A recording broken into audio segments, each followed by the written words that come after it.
Thank you for joining us here on the First Alert Desk. We're taking you through another installment of Behind the Investigation.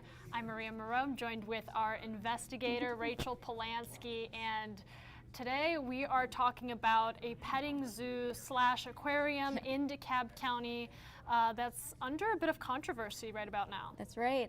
So this petting zoo aquarium is called Stonecrest, and it's located inside a mall, the mall at Stonecrest. Right.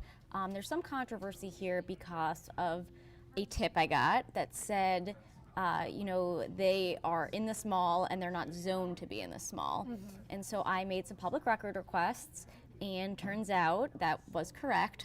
They were not properly zoned to be inside this mall with these types of animals. That includes exotic animals and livestock. So we got involved, we pulled those emails, we went to a city council meeting to try and get some answers, and that's where we were met with some resistance. So let's take a look at the piece and then we can kind of go through it. Excuse me, Mayor? Our routine city council meeting in Stonecrest took a turn when Atlanta News First Investigates began questioning the mayor. She's a staff member here, yes ma'am, and absolutely I will look into what you have mentioned in your comment here, and I definitely will address. Need you to step back? She didn't tell me to step back. No, I'm telling you to step back now. Even though the mayor never asked us to step away and tried to continue answering our questions, we were ordered to leave. I'm telling you to step away. So how did we get here? Let's rewind to March of 2021, when Stonecrest's former mayor, Jason Larry, who is now in federal prison for stealing pandemic relief funds, sent this letter to Stonecrest, saying in part, "We believe the operation of a Stonecrest attraction at our premier mall at Stonecrest is a permitted use." By June of 2021, Stonecrest announced that it would be opening its 10th location at the mall at Stonecrest. And by November, the aquarium and petting zoo opened its doors. The only problem, the mall was not in a zoning district that allowed indoor animal exhibits.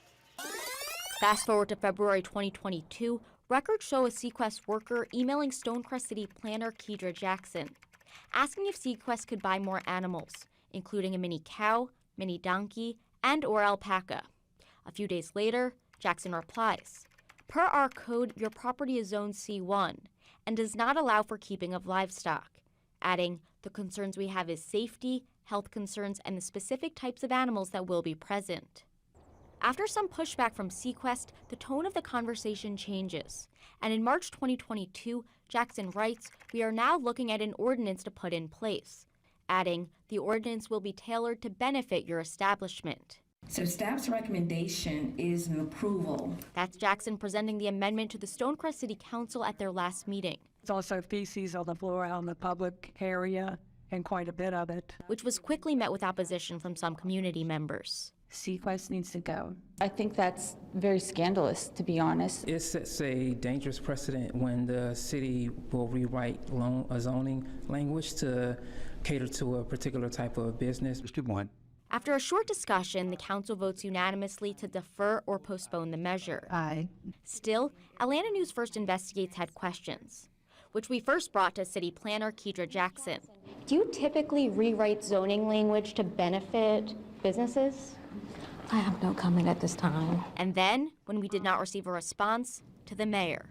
Ma'am, I'm Jasmine Cobble, and the mayor of the city of Stonecrest. I'm not Kedra Jackson. She's a staff member here, yes ma'am, and absolutely I will look into what you have mentioned in your comment here, and I definitely will address. Need you to step back? And you already saw how that ended. Step back now.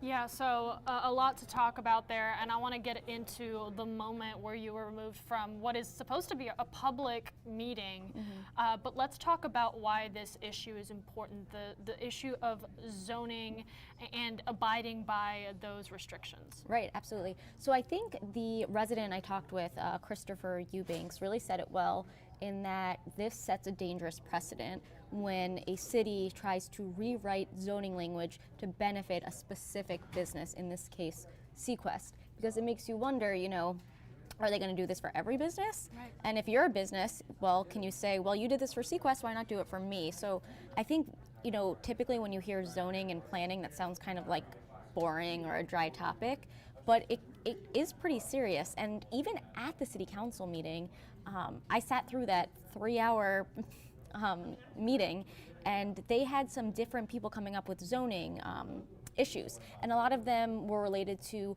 short-term rental properties, things like that, and the applicants would come up, and typically they were the homeowner saying why they wanted to rent out their property. And I thought it was really interesting for this Sequest.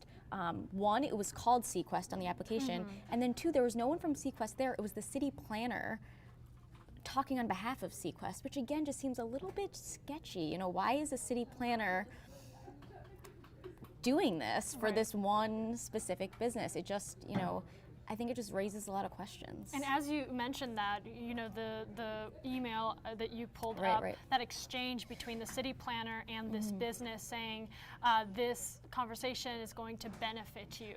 Right, This right. workaround is going to benefit you. That's not typical. Right. So they said in there, you know, we're gonna write an ordinance, and then it said this ordinance will, quote, benefit your establishment or be tailored to benefit your establishment. Yeah, that is not common. And we were only able to get a hold of that email through public records request. So this is not something they thought would be public. But we made it public because we thought this was really important and we thought the public had a right to know. And we talk about these types of safety guards that are set up to protect community members and also businesses in an equal way, and getting you to your investigation and that moment where you were sitting in that meeting, which, by the way, I know it might seem from that video that you just walked in, but you were in that meeting for hours. Oh yeah, it was a 3-hour meeting. City council meetings, county commissioner meetings, we go to a lot of them. They're often very long. The media, the press, we have a right to be there. It's a public building. Right. And they knew I was there. They saw me. I was sitting in the front row. I was the only member of the press there. So I didn't do anything disrespectful. I didn't go up during the meeting and interrupt. I waited until the meeting was adjourned. That's when I approached the mayor. And as you saw, that's when that security guard came up, and it's tough to see in that video, but he did push me and then told me to step back. And when I said she didn't tell me to step back, you know, she was answering my questions, he continued telling me to step back and, you know, ordered us to leave the building, which again was a public and is a public building. Has the mayor's office reached out to you since that incident? 4 days later, they reached out, only just sending us a statement saying that they have since hired an independent consultant to review the proposed zoning amendment, because what happened at the end of that meeting, as I mentioned, it was deferred or pushed to the next meeting, so there wasn't a resolution on this zoning issue. So they just sent us that statement in regards to the zoning issue. They never mentioned anything in regards to us and the security guard encounter. And we talk about this investigation and other investigations that you've done that bring up this awareness that then leads to reconsideration or some sort of conversation in response.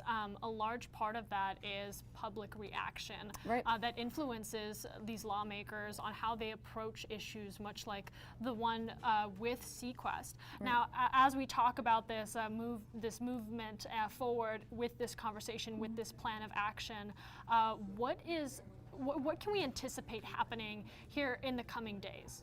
Right. Yeah. It's hard to say. I did post this story in its entirety to my TikTok, which has gotten over 25,000 views and a lot of comments, mostly of people saying that security guard was out of line and shouldn't have done that, and he had no right to kick us out. But we've also gotten quite a bit of feedback from people who are concerned about Sequest being there, and they want it to be removed since it wasn't zoned there correctly. There's also some animal activists that have come forward, not because of this specific Sequest, I want to make that, I want to really mention that, but because of other Sequests around the country. This was the 10th location to open, and at some of the other Sequests around the country, there have been animal violations.